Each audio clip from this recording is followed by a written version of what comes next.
Hi folks, welcome to today's class, which is about the present perfect tense.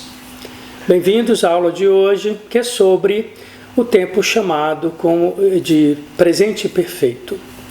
Pois bem, quando alguém me fala que fala bem inglês, a primeira coisa que eu observo como professor e como, digamos, English speaker por tantos anos, é se a pessoa tem um domínio básico ou não desse tempo chamado presente perfeito. É a primeira vez que a gente vai lidar com o tempo perfeito nesse curso que eu proponho, nessa minha abordagem. Por que eu analiso assim? Porque para mim o presente perfeito e saber lidar com o presente perfeito é meio que um divisor de águas no seu estudo de inglês, no seu domínio do idioma. Se você fala para mim que o seu inglês é intermediário, eu vou pensar assim, essa pessoa tem uma noção básica de como lidar com o presente perfeito. Se você fala que o seu inglês é bom, eu falo, pô, essa pessoa sabe lidar com o presente perfeito, ok? Muito bem. Então, tecnicamente, ele é simples, como toda a estrutura técnica verbal em inglês é relativamente simples depois que você compreende a primeiro, to be. O verbo auxiliar desse tempo e de todos os tempos perfeitos é o verbo comum, ordinário, mas auxiliar, to have, que significa ter. Muito bem, então ele é o verbo com o qual eu vou fazer a interrogativa e vou fazer a negativa. Então eu vou apresentar agora para vocês, tecnicamente, com alguns exemplos, como esse tempo é formado. Bom, então o que eu tenho que entender? O verbo have é o verbo auxiliar e depois do verbo have eu uso o particípio passado do verbo principal. Então eu tenho a seguinte formulação. O sujeito, o verbo have auxiliar conjugado para esse sujeito no presente e por isso esse tempo se chama presente perfeito, porque o verbo have vai ficar no presente, o que significa dizer que ele vai ter duas formas. Para I, you, we, you, they, ele vai ser have. Para she, he, it, obviamente, ele vai ser has, que é a terceira pessoa do singular do presente, ok? Então eu tenho as formulações I have, you have, she, he, it has, we have, you have, they have. E depois disso eu uso o particípio passado do verbo. Em toda a lista de verbo irregular que você deve ter visto aí no seu caminho do inglês na frente, né? Você sempre viu 3 verbinhos, não é assim? Então um exemplo básico é o verbo ir, to go. Então, lá na listinha de verbos irregulares, a gente tem assim, go, went, gone. No verbo ver, eu tenho see, saw, seen. Mais um exemplo, o verbo break. Eu tenho break, broke, broken. Ok? Então, olha só, esse terceiro verbinho dessa lista é o que a gente chama de particípio passado. Em português, ele é algo equivalente ao quebrado, visto, ido, falado, comprado, pintado, escrito, ok? Então, o tempo presente perfeito é uma combinação desses 3 elementos. O sujeito, o verbo auxiliar have, conjugado para esse sujeito, e finalmente o particípio passado do verbo que vai dar sentido à sua frase, o verbo principal da sua frase. Então, eu tenho formulações assim: I have worked a lot. She has traveled to many places. They have sold their house. Então, sold é o particípio passado do verbo sell, ok? Então, é sell, sold, sold, e é por isso they have sold. Traveled e worked são passados regulares, que são iguais, não é? Quando a gente aprende o passado regular, a gente entende que é work, worked, worked. Travel, traveled, traveled. Play, played, played. Eu estou usando o terceiro verbinho que, por coincidência, é igual ao segundo. Ok? Então, se essa é uma construção afirmativa, se eu vou trabalhar com a interrogativa, eu vou pegar o verbo auxiliar, que é para isso que ele existe, não é? Também, e vou inverter a posição dele com o sujeito. Então, se eu tenho you have traveled, a pergunta será have you traveled? A negativa, you haven't traveled. Negativa interrogativa, haven't you traveled? Ok?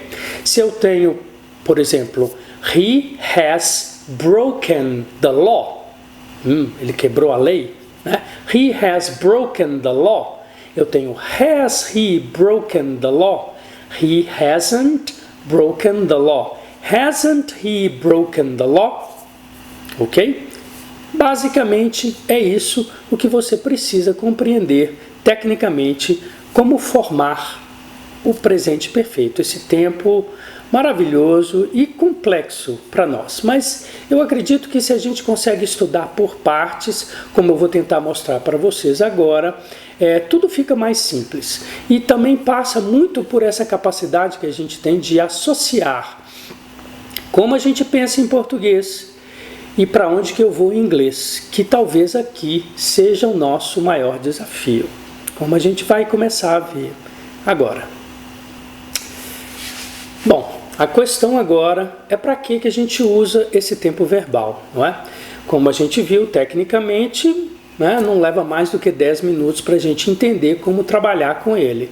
Mas a questão agora é o conteúdo, que tipo de ideia esse tempo veio para nos ajudar a comunicar. Beleza? Então eu vou ser bem didático, vou bem por partes, tentando deixar claro muito bem situações e contextos diferentes nos quais esse tempo deve e pode ser usado.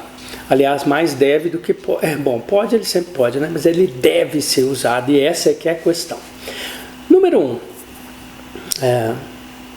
Neste primeiro lugar, eu resolvi didaticamente mostrar para você o lugar onde ele é muito parecido com o português, não é? Porque eu acho que didaticamente isso facilita a nossa vida.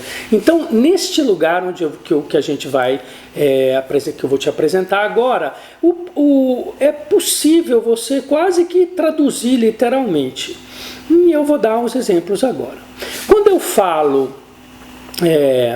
em português a seguinte construção: eu tenho trabalhado muito ultimamente. Esse é um tempo que envolve que tipo de ideia? Você, quando escuta uma frase como essa, você pensa assim: eu estou aqui no tempo presente, essa pessoa está me dizendo que tem trabalhado muito ultimamente. Eu entendo através dessa construção que essa questão, o fato dela trabalhar muito ultimamente, começou em algum momento do passado, caminhou até o presente e, ao que tudo indica, deve seguir em direção ao futuro. Não é assim?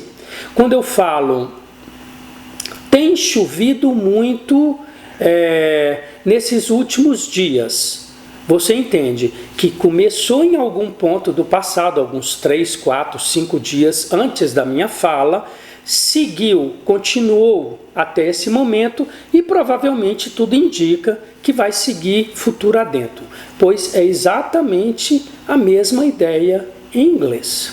Quando eu falo I have worked a lot lately, eu estou te falando isso, que esse processo, essa ação de estar trabalhando muito, começou em algum tempo atrás, veio até agora e tudo indica que vai seguir futuro adentro. Quando eu falo it has rained a lot recently, or these days, or lately, eu estou falando a mesma coisa. Você percebe, então já tem alguns dias que está chovendo, esse fato continuou até o momento dessa fala e deve seguir adiante, ok? Então, neste lugar, o presente perfeito, ele não representa um desafio muito grande para a gente, não é? O que a gente tem que cuidar aqui e aqui eu volto a falar nesse bate-bola entre português e inglês, é porque muitas vezes as pessoas não se comunicam dessa maneira. As pessoas falam, está chovendo muito ultimamente e eu estou trabalhando muito nesses últimos dias. Quando eu falo eu estou trabalhando muito agora, tudo bem, mas eu estou trabalhando muito nesses últimos dias, aí o meu pensamento em português representa uma armadilha para mim, percebe? Porque eu não estou simplesmente falando que eu estou trabalhando agora, nesse momento em que eu falo para você. Eu estou falando que isso começou atrás, veio até agora e vai seguir. Então, o tempo, digamos, melhor maneira de expressar isso seria: eu tenho trabalhado muito ultimamente, ok? Então, essa frase seria I have worked a lot lately. A mesma coisa com a chuva, outro exemplo que eu dei. Quando eu falo, está chovendo muito agora, né, nesse período, esse é um modo mais coloquial de se falar, não é? Na realidade, está chovendo agora, ok? Ou não está chovendo agora, eu estou descrevendo, estou usando um presente contínuo aqui para falar das coisas que estão acontecendo agora ou não estão acontecendo. Quando eu falo, está chovendo muito ultimamente, eu quero dizer que começou lá atrás, veio até agora e vai provavelmente seguir. Então, a melhor maneira de expressar essa ideia seria It has rained a lot lately. Ok? Então aqui, apesar de ser facilmente traduzível para o português e a gente poder associar essas ideias com muita clareza, a nossa armadilha aqui é o nosso pensamento em português. Entende? Eu espero que você entenda isso, porque eu acho que isso vai fazer uma diferença fundamental para a sua compreensão desse tempo verbal. Então eu vou dar aqui algumas dicas. Essas frases, esses advérbios de tempo que a gente usa ultimamente, recentemente, nos últimos dias, nos últimos meses, nos últimos anos, né, nessas últimas semanas, recentemente, tudo isso que indica que algo começou antes do momento da minha fala, em algum ponto no passado, seguiu até agora em continuidade, não necessariamente absoluta, não é? Quando eu falo It has rained a lot lately, não estou dizendo que não parou de chover um minuto, não é? Mas choveu, parou, o tempo está chuvoso, então de uma maneira geral o céu está nublado e chove um pouco e para, e chove muito e para, e chove 2 horas e para, e chove 10 horas e para, enfim. Então quando eu estou falando assim, eu estou dizendo que essa coisa começou no passado, veio até agora e provavelmente vai seguir, ok? Então esses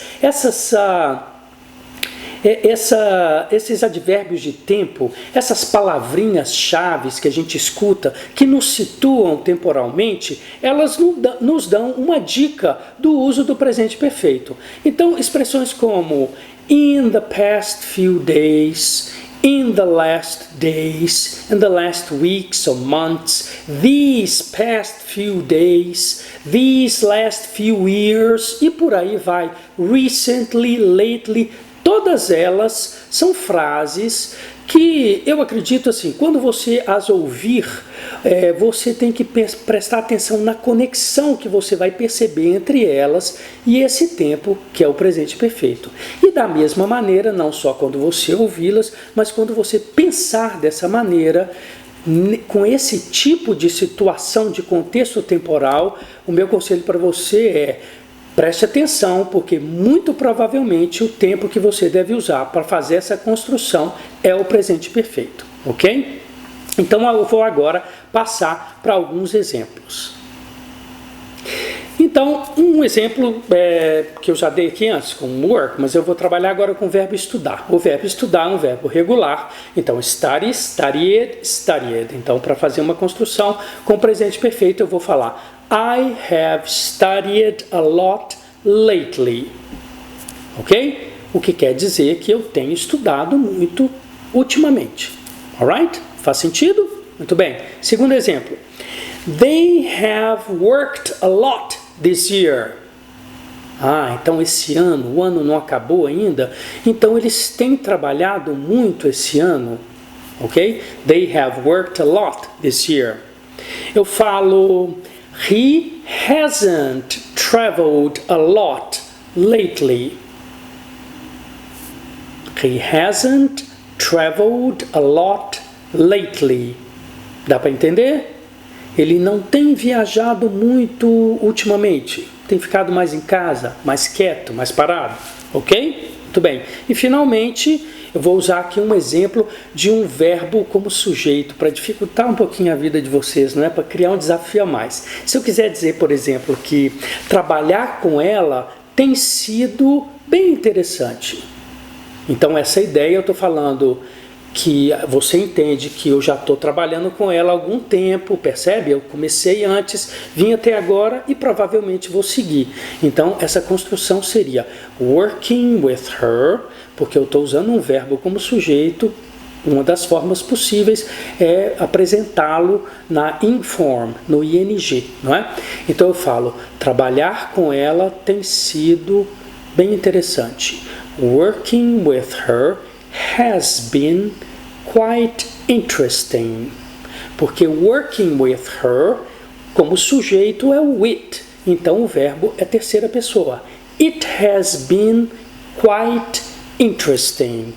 Working with her has been quite interesting. Ok? Então, trabalhar com ela tem sido bem interessante. Então, neste lugar, se eu consigo associar essas ideias do português e do inglês e eu fujo da armadilha do eu estou trabalhando, trabalhar com ela está sendo bem interessante, não é? Porque isso nos leva para um buraco, porque eu vou usar o presente contínuo em inglês e não é o tempo correto. Eu não posso falar com você que é working with her is being very interesting, right? Eu vou falar, ele não tem viajado muito recentemente. Eu não falo he isn't traveling a lot lately. E por aí vai. Beleza? Espero que tenha ficado claro. Esse foi o ponto 1. Vamos agora para o nosso ponto número 2. Neste lugar, então eu apresentei o primeiro que eu disse que é relativamente semelhante à nossa língua. Agora eu vou te apresentar um lugar onde o presente perfeito destoa completamente da nossa língua. Então ele vai para um lugar onde a gente racionalmente, logicamente, pela nossa língua não iria. E eu vou deixar isso muito claro para você. Quando você chega para mim e faz um anúncio, você me encontra na rua e você fala assim: Sérgio, comprei um carro novo. Ou então, você conhece minha família, meu irmão, minha irmã, e você me encontra e fala assim: Sérgio, eu vi sua irmã. Em português, eu comprei um carro novo, não é? Passado, não é? Eu comprei. Eu vi, passado também, não é? I saw your sister. I bought a new car. Esse é que é o buraco.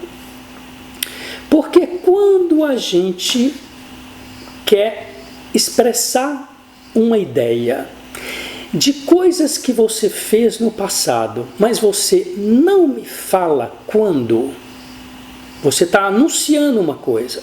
Então você fala, eu comprei um carro novo. Você está me dando uma informação nova. Você não me falou quando, se foi ontem, 10 minutos atrás, tresantante, mês passado. Você não me falou quando. Então em português a gente usa o passado simples. Em inglês você não deve usar o passado simples. Você tem que usar o presente perfeito. Então a formulação correta neste lugar seria: Sérgio, I have bought a new car. E I have seen your sister. Então, olha só, aqui a gente cria um pouco, aqui começa a empelotar o angu, saca? Por quê? Porque o meu pensamento em português vai me derrubar no inglês. Então eu tenho que ter a manha, muita calma para entender esse jogo, esse diálogo constante entre português e inglês. Então quando eu viro para você e falo I have bought a new car, eu não estou te falando que eu tenho comprado um carro novo. Quando eu te falo I have seen your sister, eu não estou te falando que eu tenho visto a sua irmã. Eu não quero te falar isso. Eu quero te falar que eu vi a sua irmã, que eu comprei um carro novo. Então aqui o presente perfeito começa a não ser diretamente traduzível. Ok? Então, todos os anúncios, de uma maneira geral, quando você não situa no tempo, não são acompanhados desses advérbios de tempo. Ontem, 10 minutos atrás, mês passado, semana passada, em 2020, em 2019. Todas essas frases que a gente anuncia pela primeira vez e não situa no tempo devem ser feitas com o presente perfeito. Alguns exemplos. Você me mostra um livro, eu estou na sua casa, eu vejo um livro lá. Aí eu falo, olha, eu li esse livro.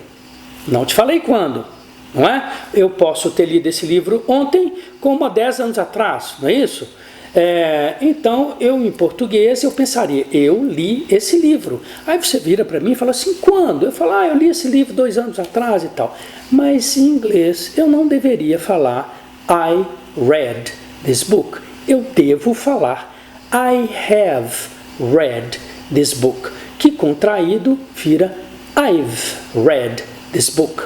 Aí você, curioso, me pergunta quando. Quando você me pergunta quando, você quer saber quando.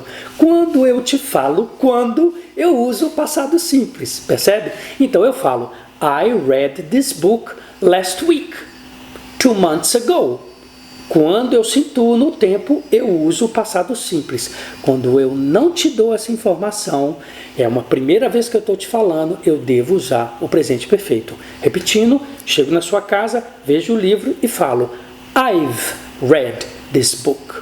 Ok? Exemplo número 2.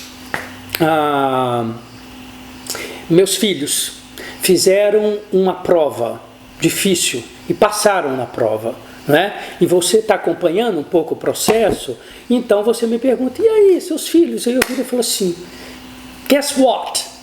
Adivinha aí? They've passed the exam. They have passed the exam. Eles passaram no exame, na prova, ok? Não situei no tempo. Mais um. Você me pergunta de uma amiga que a gente tem em comum. Joana, Maria, Paula, I don't know. E eu viro e falo assim, ela esteve aqui. Ela esteve aqui em casa. Não te falei quando. Eu falo, she has been here. Ok? She's been here. Mais um. Sei lá. Seu tio está para chegar da Alemanha. O tio Paulo está para chegar da Alemanha. E aí, meu filho me pergunta, e aí, o tio Paulo chegou? Eu posso falar, Paulo has arrived. Não te falei quando. Não foi hoje de manhã, não foi ontem, não foi há 10 minutos atrás. Eu simplesmente falo, Paulo has arrived, que seria o equivalente ao nosso Paulo chegou. Ok? Muito bem. Mais um. A empresa está procurando uma pessoa para o trabalho. Aí eu sei disso, né? Trabalho na empresa. Aí eu pergunto, e aí? E a pessoa? Aí alguém me fala, the company has found the right person to do the work. The company has found the right person. A companhia encontrou a pessoa correta, ok? Mais um. Você tem uns amigos que eles estragam os planos, você está tentando fazer uma festa surpresa para alguém, tem sempre um amigo ou amigos que estragam esse plano, que falam, que contam, não aguenta, conta antes da hora. Você falaria, they've spoiled our plan. Eu ia usar o destroyed, né? Mudei de ideia. O spoiled é melhor, né? They have spoiled our plan. Eles estragaram o nosso plano. Ok? O último exemplo, pessoas te ajudaram, não te ajudaram, e eu viro e falo assim, alguém me pergunta, e aí, conseguiu fazer o trabalho? Eu falei, consegui porque os meus amigos me ajudaram. Né? My friends have helped me. Ok? Então, qual é o cuidado que a gente tem que ter nessa hora? Porque aqui, nesse ponto, quando eu penso em português, quase que inevitavelmente eu tendo a usar o passado simples em inglês e fazendo assim eu estou cometendo um erro. Claro? Ponto número 3. Pois bem, quando eu quero me referir a coisas que eu fiz no passado repetidas vezes, eu devo usar esse tempo. Então, se eu vou falar para você que eu já vi esse filme 3 vezes ou 4 vezes, em português eu falaria, eu vi esse filme, eu já vi esse filme 4 vezes. Mais uma vez, eu estou usando o passado. Mas em inglês eu deveria falar, I have seen this film 4 times. Se eu já li essa revista ou esse livro 2 vezes, em português eu falo, eu li. Em inglês eu deveria falar, I have read this book twice, porque o verbo read é um verbo irregular, o presente é read, o passado e o particípio são iguais, se escreve da mesma maneira, mas soa diferente. Então eu falo read, read, read. Consequentemente, I have read this book twice, ok? De certa maneira, essa dica ela se confunde com o que a gente viu anteriormente, porque ele é um tempo indefinido no passado, ok? Se eu for falar que eu li este livro 2 vezes ano passado, eu situei no tempo, consequentemente eu vou usar um passado simples. Eu falaria, I read this book twice last year, ok? I saw this film 4 times last month, ok? Adorei o filme, vi o filme 4 vezes, loucura, né? Ok? Muito bem. Vamos agora então a alguns exemplos onde essas coisas, essas ideias podem ser um pouco confusas, quando tanto uma frase pode me levar a deduzir que eu tenho feito algo como eu fiz algo, mas não situei no tempo. Então eu vou dar alguns exemplos que podem deixar um pouco mais claro isso que eu estou tentando explicar para vocês. Um primeiro exemplo seria I have bought a new book. Quando você escuta essa frase, a primeira coisa que você deveria pensar é que a pessoa que está te falando essa frase te disse, eu comprei um novo livro. I have bought a new book. Mas eu posso ter também a seguinte construção. I have bought a lot of books lately. Eu estou usando o mesmo tempo verbal, percebe? I have bought a new book e I have bought a lot of books lately. No primeiro caso, eu traduziria como eu comprei um novo livro e no segundo, eu traduziria como eu tenho comprado muitos livros ultimamente. Ok? Um segundo exemplo. Eu viro para você e falo I have seen Mary. Eu vi a Maria. I have seen Mary. Mas eu também posso fazer a seguinte formulação. I have seen Mary a lot in the past few days. I have seen Mary a lot in the past few days. Então, I have seen Mary, eu vi Maria. I have seen Mary a lot in the past few days. Eu tenho visto muito a Maria nos últimos dias. Ok? Mais um exemplo. A Maria é uma figura linda, né? Eu me apaixonei com ela e ela quebrou meu coração. Então eu viro e falo assim, she has broken my heart. Ela quebrou o meu coração. She has broken my heart. Mas eu falo assim, pô, Maria danada, né?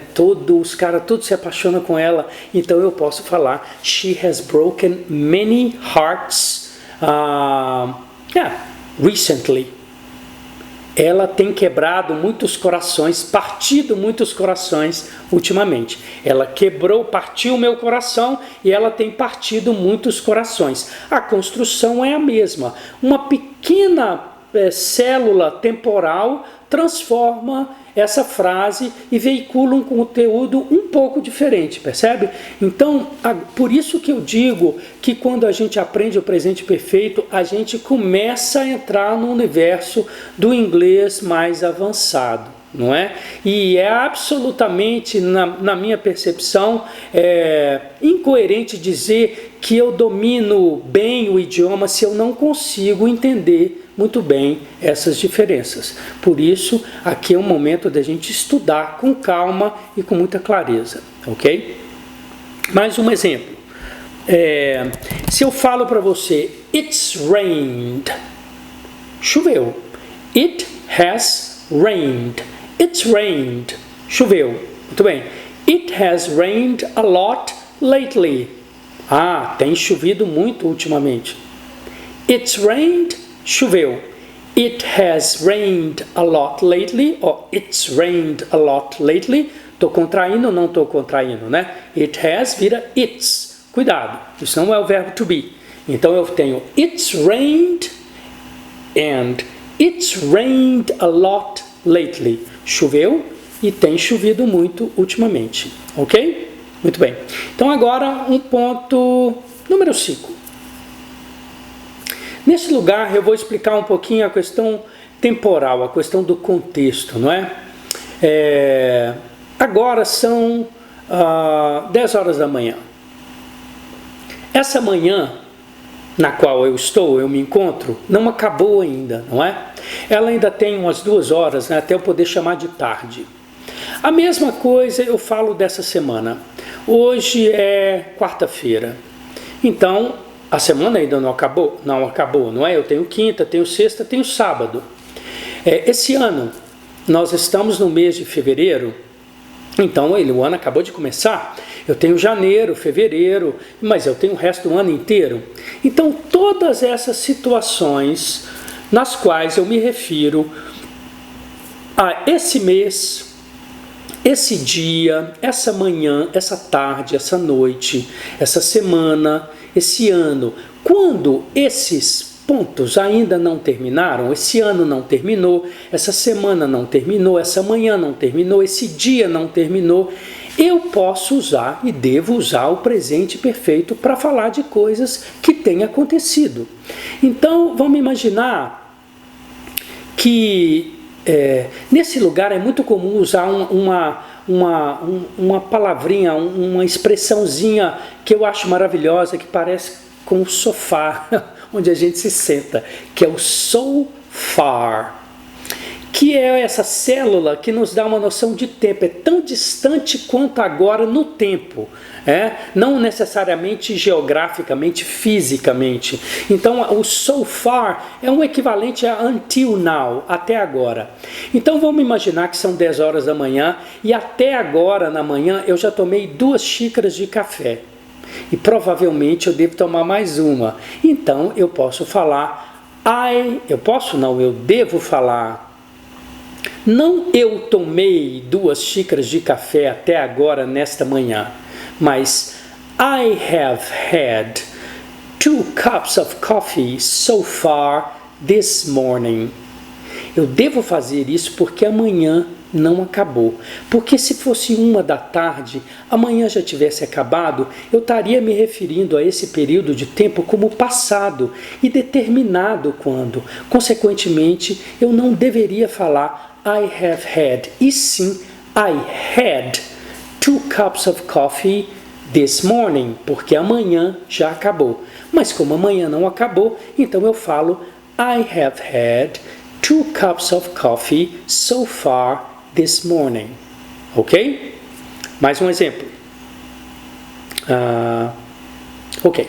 Vamos imaginar que a minha irmã trabalha como secretária e ela tem que fazer várias ligações para clientes durante o dia.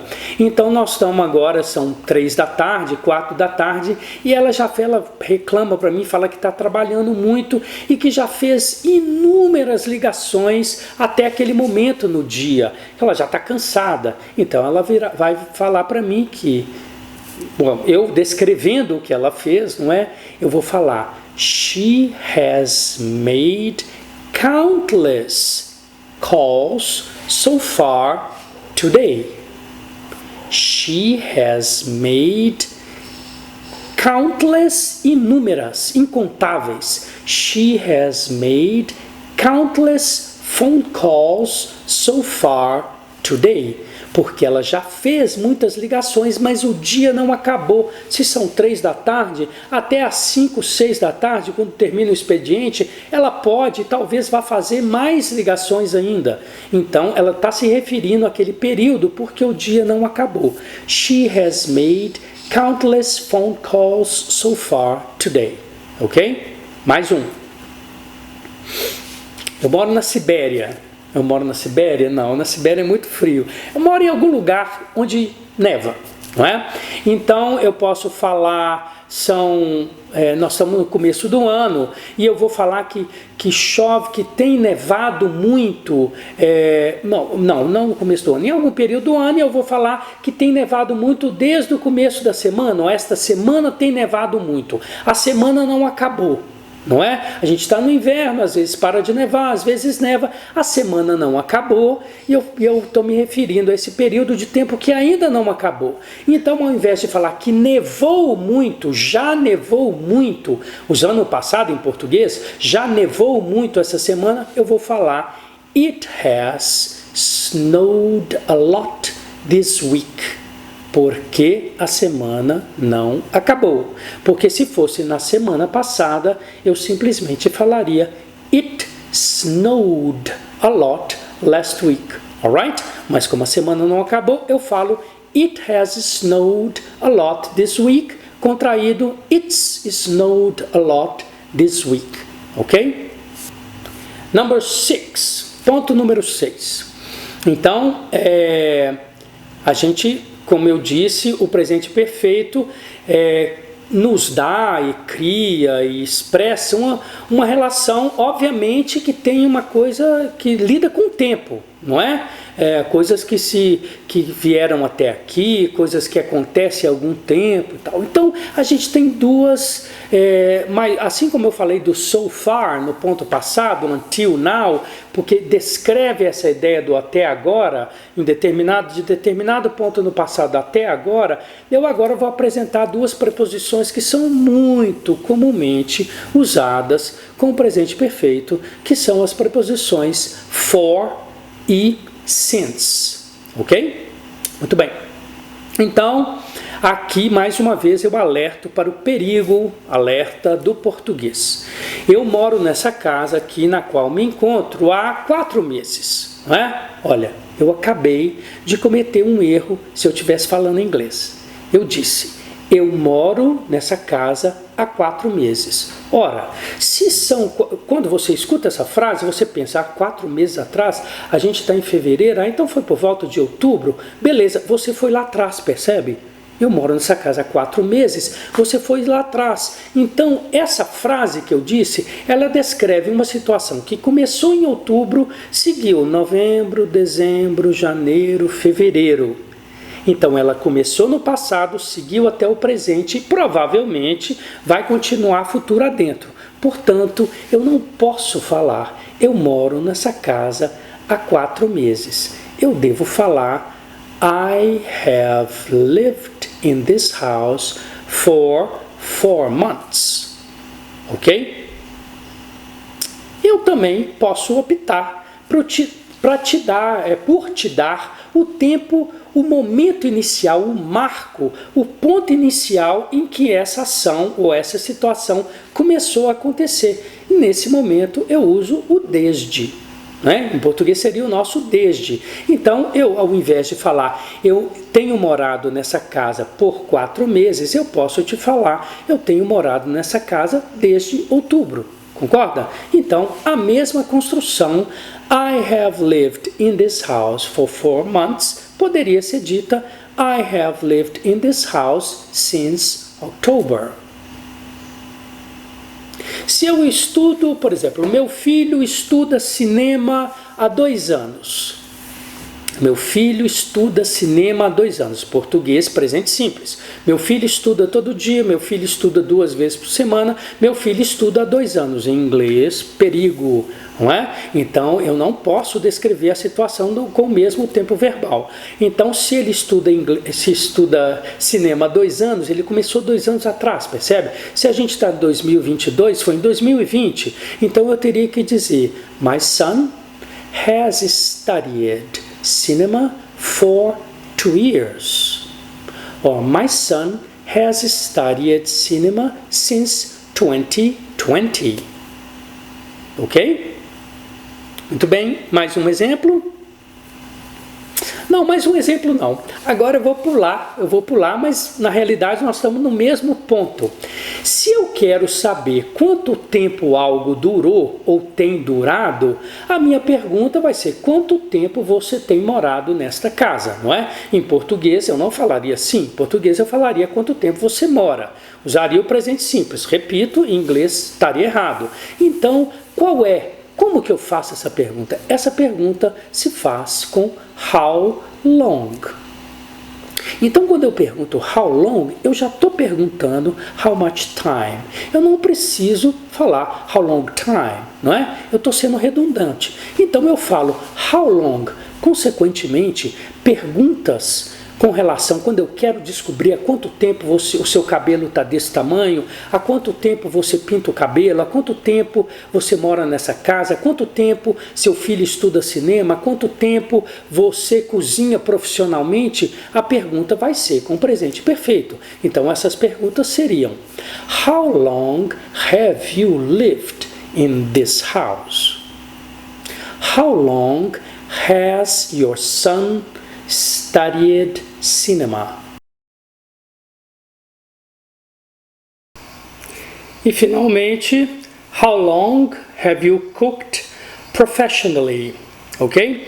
Então manter isso em mente aí, que a pergunta de há quanto tempo você faz alguma coisa, na realidade é há quanto tempo você tem feito alguma coisa. Ok? Nosso ponto número 7 na realidade, eu acho que são essas dicas que vão nos tirando de encrenca, não é? A gente vai compreendendo em que contexto, em que situação mais específica a gente usa esse tempo, e isso nos ajuda a, digamos assim, a nos aclimatar a esse tempo, a entender ele um pouquinho basicamente, e isso nos dá mais estofo, mais capacidade de compreender os futuros usos desse tempo que certamente vão cruzar o seu caminho, tá legal? Então, esse é um lugar meio que fixo, que eu gosto de trabalhar com ele, que é a ideia da seguinte pergunta: você alguma vez já? Né? Então, em português, a gente pergunta assim: você alguma vez já foi à Espanha? Você alguma vez já cozinhou para muita gente, para muitas pessoas ao mesmo tempo? Você alguma vez já pensou em se mudar daqui? Bom, enfim, toda essa ideia de você alguma vez na sua vida já desfilou, fez um desfile de moda, alguma coisa assim. Essa ideia é feita com o presente perfeito, e ele usa um advérbio muito interessante, que é o ever, que as pessoas, de uma maneira geral, acreditam significar única e exclusivamente sempre. Não é porque eu tenho aquele famoso forever, aí eu falo para sempre. Então for é para, ever sempre. Bom, nem sempre. Não é? Forever realmente significa sempre, mas o ever sozinho a gente tem que entender o contexto. Então eu vou dar um exemplo primeiro e a gente vai entender o que esse ever significa nesse contexto. Muito bem, então o primeiro exemplo que eu tenho para dar é a seguinte pergunta: você alguma vez já esteve na África? Então essa pergunta seria: Have you ever been to Africa? Have you ever been to Africa? E eu aqui vou mostrar para vocês as 3 possíveis clássicas respostas. Uma afirmativa e 2 negativas. A primeira afirmativa, quando eu penso: você já esteve na África? Alguma vez na sua vida você já esteve na África? Se a minha resposta é afirmativa, eu tendo a dizer sim, eu já. Não é? Eu já estive na África. Então, aí a gente teria que usar a seguinte formulação em inglês: Yes, I have already been to Africa. I've already been to Africa. Então, essa é a resposta afirmativa. E eu tenho 2 possíveis respostas negativas. Uma delas, se a pergunta é: você alguma vez já esteve na África? A minha tendência seria falar: não, eu nunca. eu nunca estive na África. Então essa faz sentido para a gente, porque a gente usa o que a gente reconhece como nunca, que é o never.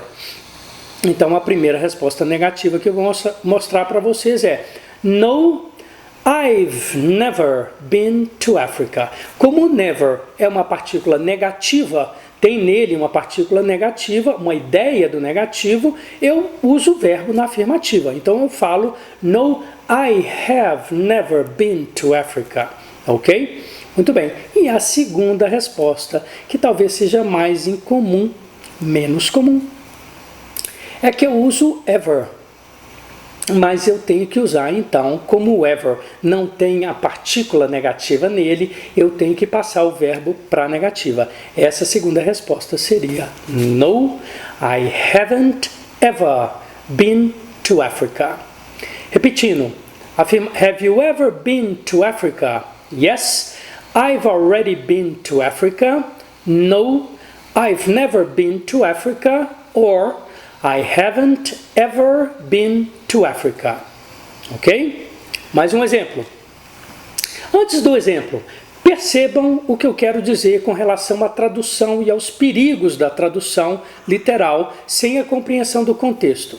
Na pergunta Have you ever been to Africa? Eu traduziria talvez o ever como alguma vez, não é?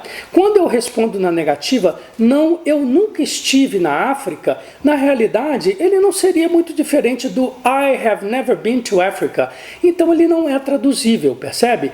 Então, mais importante é você compreender a ideia e o contexto no qual esses detalhes, essas partículas da língua serão usados e são usados comumente, ok? Mais um exemplo. Se eu te pergunto, você já pensou em mudar-se daqui ou mudar-se, morar no estrangeiro? Você já pensou em morar no estrangeiro? Então a pergunta, você alguma vez já pensou em morar no estrangeiro? A pergunta seria, have you ever thought? Não, I'm sorry, eu vou descomplicar. Você já morou no estrangeiro? Você alguma vez já morou no estrangeiro? Então a pergunta seria, have you ever lived abroad? Have you ever lived abroad?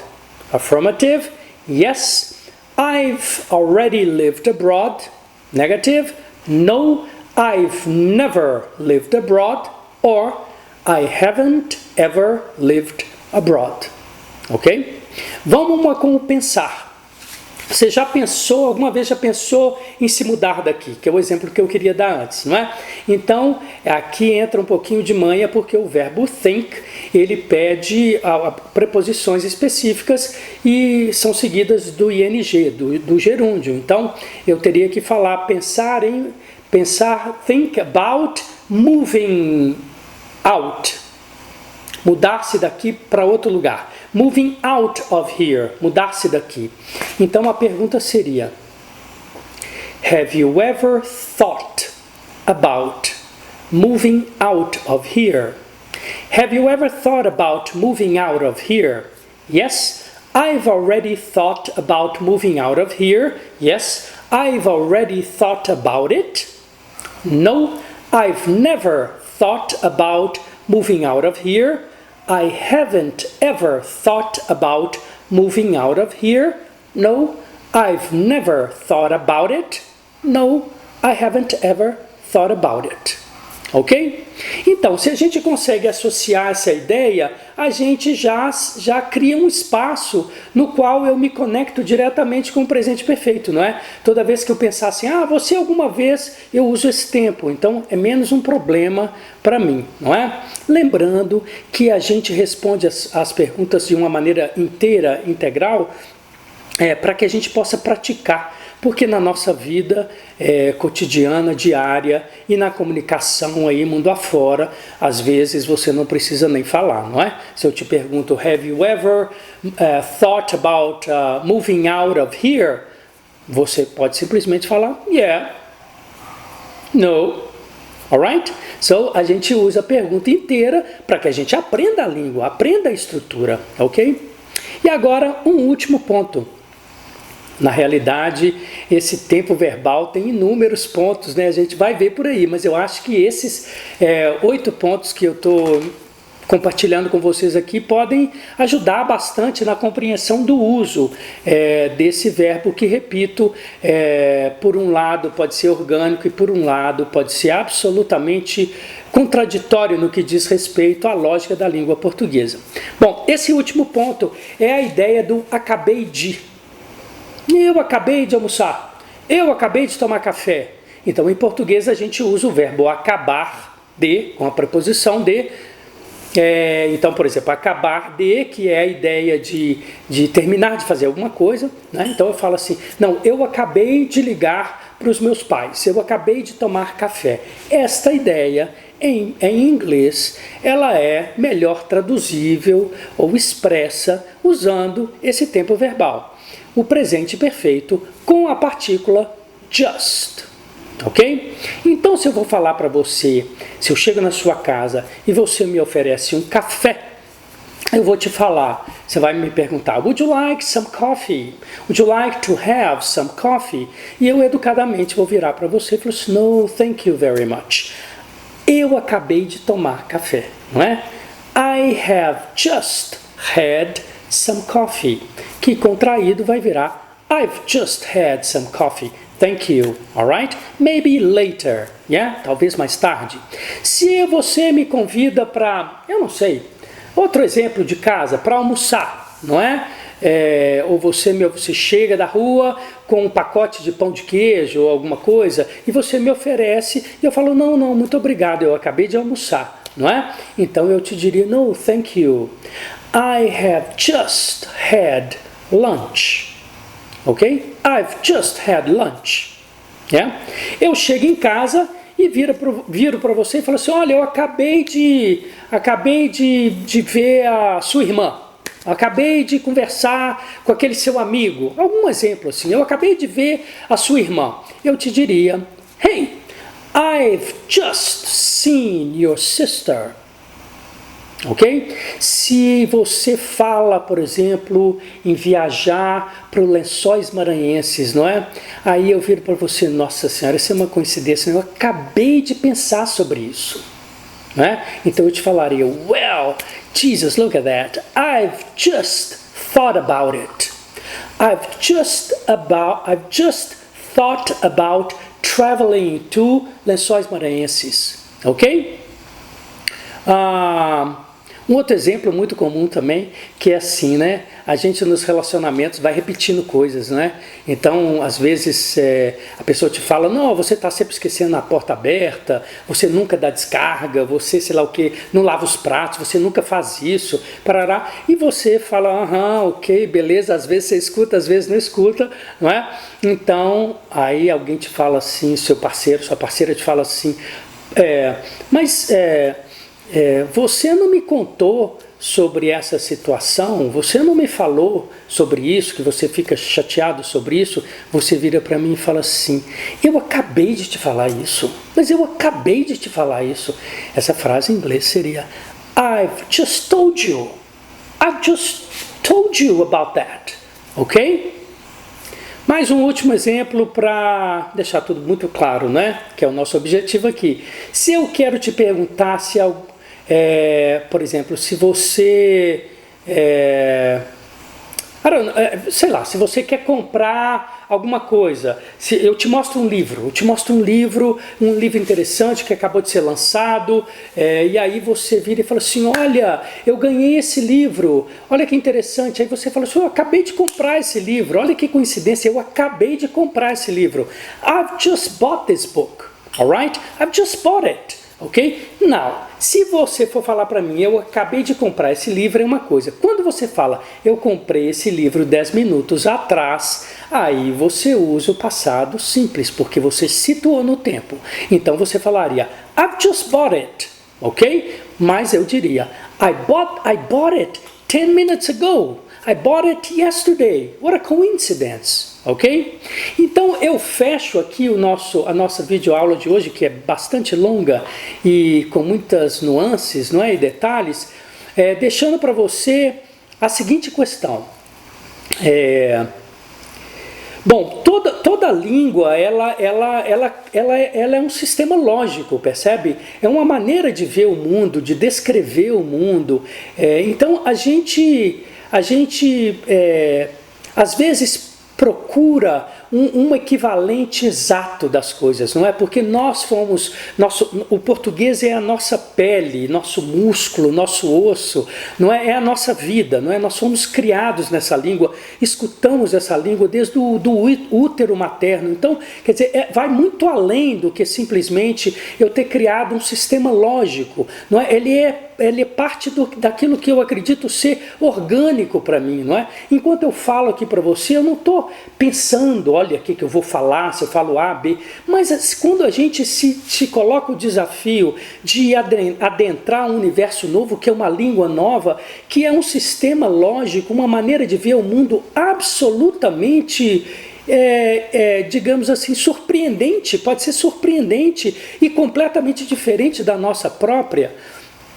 Eu preciso compreender que nesse processo eu passo por um processo lento quando eu sou nativo dessa língua para adquirir essas habilidades. Então, por isso que eu proponho o Slow English, porque eu acho que a gente tem que se dar o tempo de compreender como que a gente raciocina e para onde que a gente deve ir para a gente acertar nessa outra língua. Então eu proponho um exercício para você.